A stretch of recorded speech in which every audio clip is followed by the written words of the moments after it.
Hey guys, my name is Zach. Welcome to a quick showcase video of my 3.75 or the Vintage Collection scaled Mandalorian's custom N1 Starfighter. This was a project that I've been working on for about the past week, and I'm really excited to finally have it finished and to be able to showcase it for you guys. Today's video is going to be a bit more of like a quick showcase more than anything, and also showing you some of the different parts that failed, I guess, and just a little bit of the process. But I do plan to show you guys in a longer stream uh, with some of my friends a bit more about this ship, and sort of be able to go into a bit more in depth in the process, and be able to take some questions and whatnot. But yeah, this has been a really fun project. It's gone much better than I ever could have imagined. In large part to the amazing files by Rebel Base Build.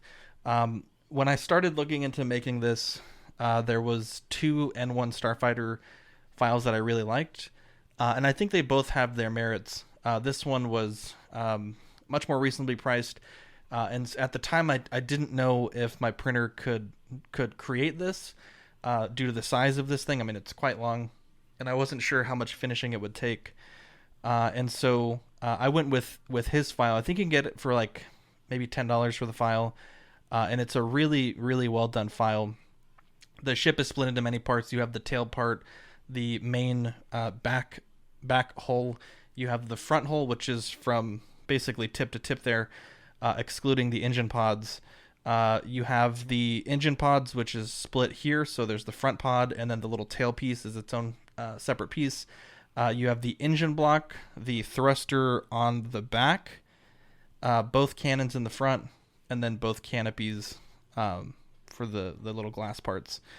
But yeah, it's a pretty manageable file, not too many pieces. The other file did look really promising, but it had so many pieces, and I wasn't sure if I'd be able to print them all in that scale.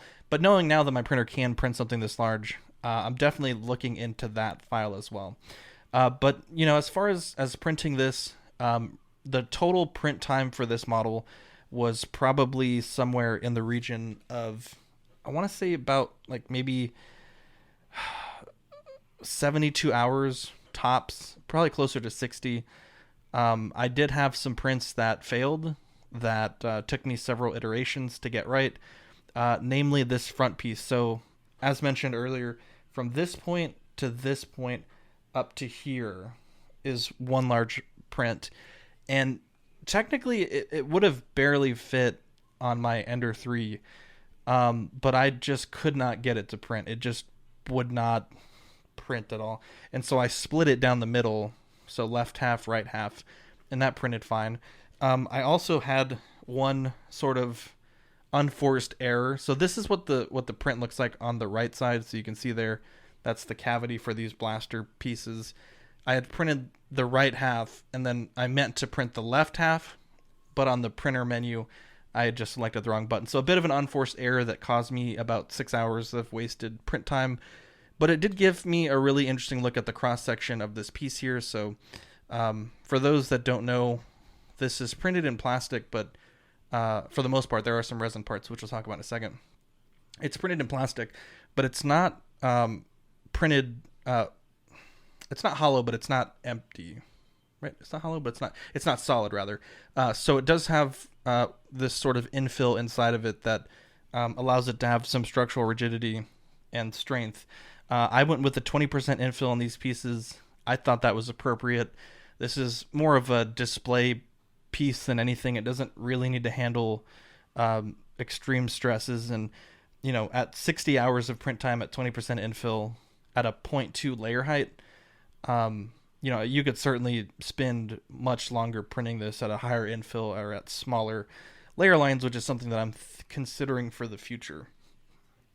So as far as plastic goes, everything that you see on the ship is plastic, with the exception of the two guns up here in the front, the engine detail there on the back, and then the clear canopies. Those are all printed in resin. If I was to do this project again, I may have printed both the engines and the engine tails in resin, and maybe even the tail for the in there. But resin tends to be pretty brittle, and so I don't know that that it would have held up to handling. So this is an example of how brittle resin could be. I was sanding this piece, and see if I can get it to focus on it. I was sanding this piece, and it just cracked on me. So yeah, resin is great, and it's a real nice material to work with, but it can be brittle. So in fact, I want to say this blaster snapped in half during the finishing work, and so it was glued and repaired and patched and everything like that. And I think it looks pretty good. But as far as the ship goes, it is quite long. I want to say it's something like close to 24, 26 inches. I haven't actually measured it, but it is almost as long as the Razor Crest there in the back. The build and assembly went really well. The files all pieced together pretty cleanly. I used Loctite super glue to hold these pieces together.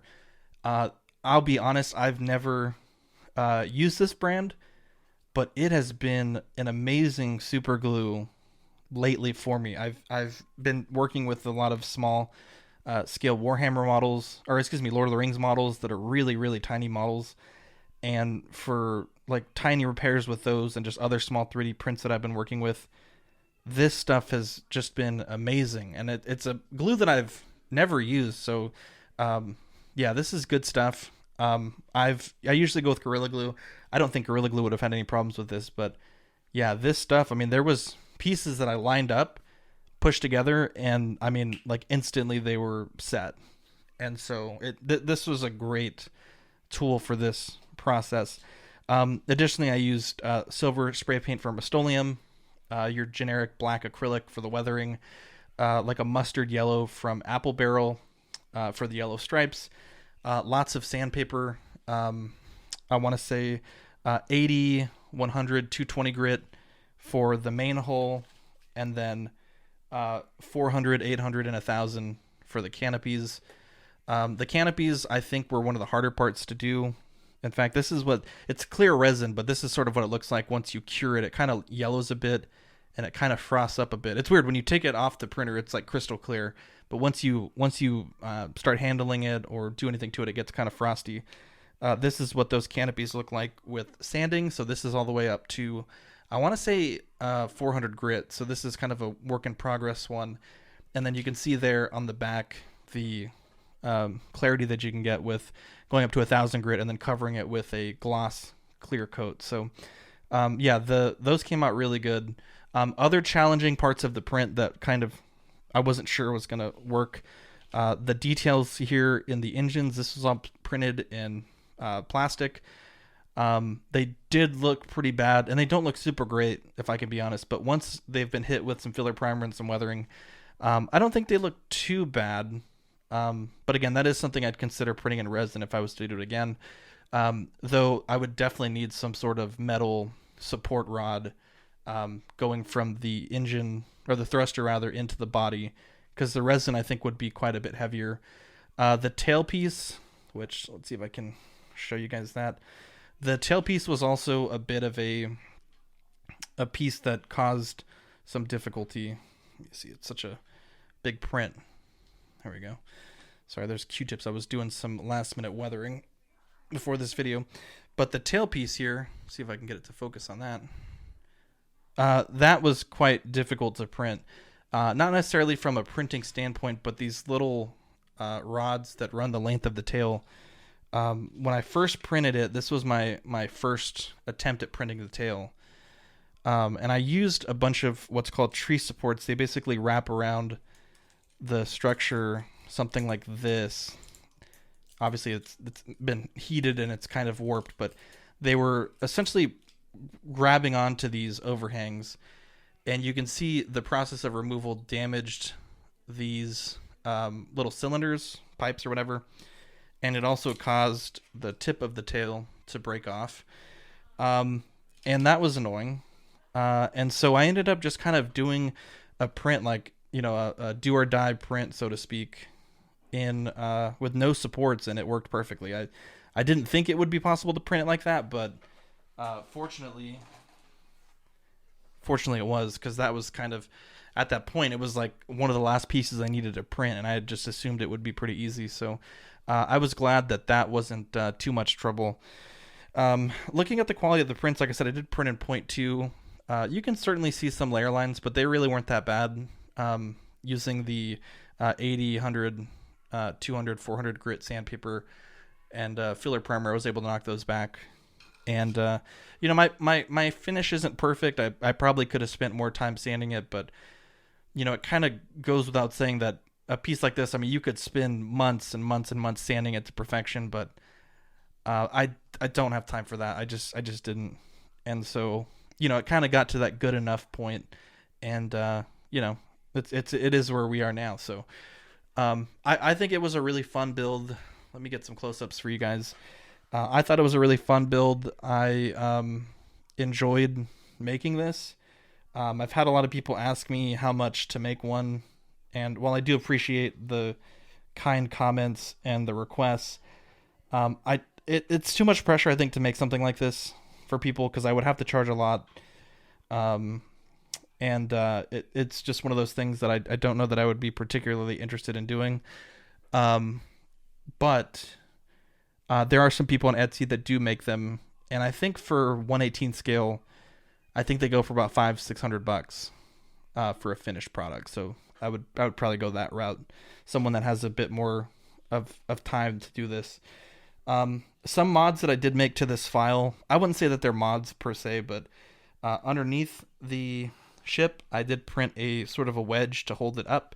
I will be printing that clear, just so it kind of gives that illusion of it floating.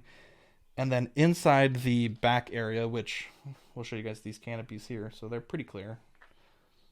We'll take this one off too. Inside the back area where Baby Yoda sits, I want to say that it's sized such that you could probably fit a 3 3/4 droid, and so I had to make a little spacer. This is actually one of my prototypes, so it's about the one that's in there is about half this height, but just to prop Baby Yoda up, because before he was not able to look over the edging there of that area. So taking a look here at the weathering, I've been accused, rightfully so, if I can be honest, of over weathering things in the past. And so I really tried to tone it down for this model. I think I did a pretty reasonable degree of weathering for this ship. I know Dean always gives me flack for some of my models in the past, rightfully so. But yeah, I think that the only areas that I really weathered heavily were the insides of the thruster turbine areas, and a little bit on the engine and the engine bay. I thought those areas would get quite dirty, so yeah. But again, this is a file from Rebel Base Builds. It's a really nice file. Everything is split pretty well. I in a perfect world, I think I would have liked to have made this entirely out of resin, but a lot of the pieces I was going to have to cut them into too many parts, to accommodate everything. And not only that, but the cost to print this in plastic was probably less than $20 in plastic, not including the resin parts. The resin parts were probably another $20 to buy the clear resin. But the cost to print it in resin probably would have been almost $100, because when I did just basically from this point to the end of Baby Yoda's little cockpit back there, that print itself was almost $20. That was printed solid, not hollow, but yeah, once you add up printing this whole huge front section, the engines and everything, I mean, I could easily see that getting into $60, $80, maybe even $100 worth of resin. So yeah, it's something that I may want to see if Ian from OFAC can print me. Maybe he can work me out a good deal for that. But it's just not something that I have a printer big enough to print at the moment. But certainly resin would make this a much faster process, in the sense that I wouldn't have to sand as many layer lines. But overall, I'm very happy with the way this turned out.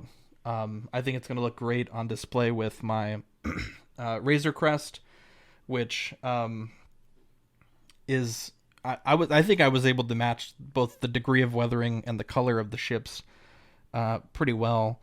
But yeah, this is going to be a great display piece. I'm still trying to figure out how I'm going to display it. But it's a nice piece. It fits the 3 3/4 figures in there really well.